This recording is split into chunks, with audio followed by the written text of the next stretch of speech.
T'attendais ça, hein? Je le sais. T'arrêtes pas de m'en parler. Les tieflings. On continue avec les races, on parle de tiefling. Qu'est-ce que c'est? Écoute, c'est la plus belle chose qui a touché la Terre depuis le Nutella. Non, qui est peut-être pas là, mais c'est vraiment intéressant les tieflings parce que c'est pas des demi-démons, mais dans leur lignée, il y a eu une descendance démonique qui a affecté justement l'évolution d'un peuple XY. Puis maintenant, ils sont rendus avec soit des cornes, une queue ou des sabots même. Fait que ça varie. Puis ça aussi donne des avantages, mais des désavantages pas mal plus, je te dirais, culturels et sociaux que d'autres choses. Donc, les tieflings, petite histoire, comme je disais, ça pourrait avoir été une nation qui a fait un pacte avec des démons ou des diables dans un antécédent. Puis, avec le temps, une fois qu'ils ont réussi à accomplir ce qu'ils avaient à accomplir, ben, ils devaient payer. Puis, ce qui est arrivé, c'est qu'ils sont rentrés en servitude aux démons ou aux diables X, ou comment ils ont été comme mutés ou transformés à cause d'une énergie maléfique continue dans un rayon où ce qu'il restait. Les tieflings, et bien sûr, étant donné qu'ils ont l'air de démons, dans les régions très éloignées, ils vont être pris pour des démons. Généralement, ils vont se faire attaquer à vue ou les gens vont fuir, ce qui cause beaucoup de malentendus.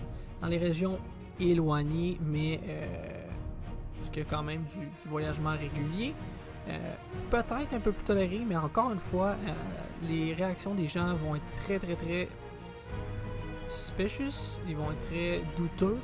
Puis les tieflings, eux autres mêmes, justement, étant donné qu'ils peuvent pas vraiment faire confiance à personne à cause de leur héritage qui est clairement visible, ils ont aussi tendance à se méfier des autres parce qu'ils veulent pas mourir ou se faire attaquer en pensant que le village veut brûler un tiefling parce qu'ils pensent que c'est un démon. Puis si ça aurait été un vrai démon, ben probablement qu'il aurait jamais été capable de brûler un tiefling, mais whatever. Donc, ensuite de ça, on parle de quoi? On parle d'intelligence plus 1 pour les tieflings, donc ça peut être intéressant pour les casters, et plus 2 au charisme, donc le classique My Devilish Good Looks, donc tu te fais endiabler, tu sais, le terme, charisme, ça rentre là-dedans. Puis l'alignement, les tieflings vont avoir un alignement qui est une tendance vers le mal, mais c'est pas obligatoire, encore une fois, c'est vraiment à votre discrétion. La taille normale, médium, on parle de 30 pieds ou 6 cases de déplacement. Bien sûr, grâce à ton sang infernal, tu as vision nocturne. Résistance infernale aussi, donc tu peux résister aux dégâts de feu. Donc, finalement, tu as héritage infernal. Héritage infernal, c'est quand même cool parce que ça donne accès à certains sorts. Étant donné que tu as justement de la magie qui a comme influencé ton existence quelque part dans tes ancêtres. Donc, ce qui arrive, c'est qu'au niveau 1, tu as thaumaturgie.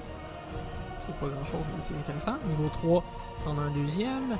Niveau 5, un autre. Puis finalement, tous ces sorts-là vont être affectés par ton charisme. Donc, si c'est quelque chose que tu voulais peut-être pousser vers, comme un sorcier ou autre, ça peut être cool de jouer un tiefling. Mais encore une fois, tu n'es pas obligé de construire ton personnage en fonction des caractéristiques parfaites. C'est vraiment pas obligé. Finalement, ils vont parler le commun et aussi l'infernal.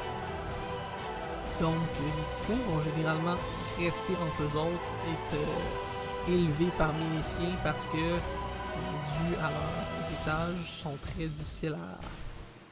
Pour les autres, en tout cas, sont très difficiles à concevoir et à accepter. Donc, c'est pour ça qu'ils sont capables de déjà parler les deux. Ça se pourrait que tu fasses un personnage aussi que lui, il n'a jamais rencontré ses parents, puis qu'il parle juste le commun, tu sais, ou le commun puis l'elfe. Tu peux, avec la permission de ton maître de jeu, bien sûr, mais tout est possible dans l'univers de Donjons & Dragons, tant que ça fait du sens. Donc, je vous souhaite une excellente fin de journée et on se reparle bientôt.